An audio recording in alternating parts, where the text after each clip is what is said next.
અમદાવાદમાં જ નહીં પણ સમગ્ર ગુજરાતની અંદર પ્રચલિત એવો ખ્યાતિ હોસ્પિટલ કૌભાંડના મુખ્ય સૂત્રધાર કાર્તિક પટેલની ધરપકડ કરાઈ છે. આજે તેને કોર્ટમાં રજૂ કરવામાં આવ્યો છે અને કોર્ટે તેને 10 દિવસના રિમાન્ડ મંજૂર કર્યા છે. પણ હજી આ મામલે હજી બીજા ખુલાસા થઈ શકે તેવી શક્યતા છે. તેની સાથે ઈડીની ટીમ પણ કાર્તિક પટેલ પર તપાસ કરી રહી છે. શું છે સમગ્ર મામલો તેની વિસ્તારે વાત કરવી છે આ વિડીયો. નમસ્કાર, વાઇબ્સ ઓફ ઇન્ડિયા સાથે હું પાર્થ. લોકોને ભરખી જનાર ખ્યાતિ હોસ્પિટલ. આ હોસ્પિટલનો મુખ્ય કારોબાર હતો સામાન્ય પરિસ્થિતિ અને ગ્રામીણ ક્ષેત્રના લોકોને ભોળવીને હોસ્પિટલમાં લાવવા અને તેમને ખોટું બીમારીનું બહાનું બતાવી તેમની ચીરફાડ કરી નાખવી. પણ તેમનો આ ભાંડો તારીખ 11 નવેમ્બરના રોજ ફૂટ્યો હતો, જ્યાં 2 લોકોના મૃત્યુ થયા હતા અને આ મામલે ક્રાઇમ બ્રાન્ચે તપાસ હાથ ધરી હતી અને તપાસ દરમિયાન 8 લોકોની ધરપકડ પણ કરાઈ હતી. પણ ધરપકડ કરાયા બાદ આ આખા કૌભાંડના મુખ્ય એવા સૂત્રધાર કાર્તિક પટેલ જે ફરાર હતો, ગઈકાલે તારીખ 18 ડિસેમ્બરના રોજ તેની ધરપકડ કરાઈ છે, જેનો સમગ્ર ખુલાસો અમદાવાદ ક્રાઇમ બ્રાન્ચના એસીપી ભરત પટેલે કર્યો છે. તો ચાલો સાંભળીએ કે ભરત પટેલ શું બોલ્યા.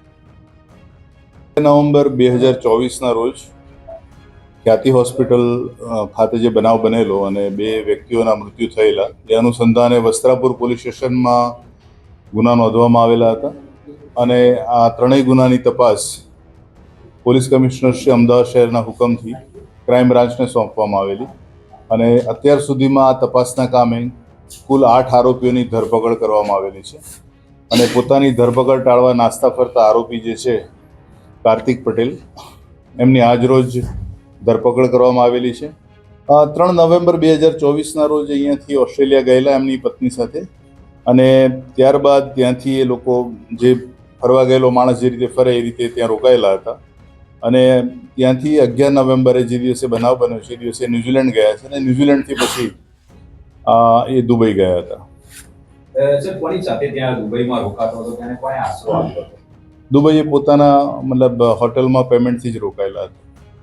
આ સિવાય મળતી માહિતી અનુસાર કાર્તિક પટેલે વિદેશ પ્રવાસની અંદર 50 લાખ જેટલી રકમને ફૂંકી મારી છે. તેની સાથે તે પણ જાણવા મળ્યું છે કે કાર્તિક પટેલ આજથી 10 દિવસ પહેલાથી રોજ ટિકિટ બુક કરતો હતો, પણ પ્લેનની અંદર મુસાફરી નહોતો કરતો. એમ કરીને પોલીસને ભોળવાનો પ્રયત્ન કરતો હતો, પણ પોલીસે આખરે તેને ગઈકાલે તારીખ 18 ડિસેમ્બરના રોજ ઝડપી લીધો છે. આ સિવાય પણ એક એવો પ્રશ્ન છે જે હજી પણ ઊભો છે. તે પ્રશ્ન છે કે કાર્તિક પટેલે સરેન્ડર કર્યું છે કે તેની ધરપકડ કરવામાં આવી છે. કેમ કે 10 દિવસ સુધી તેને અથાગ પ્રયત્નો કર્યા પોલીસથી બચવાના, પણ તે બચી શક્યો નહીં.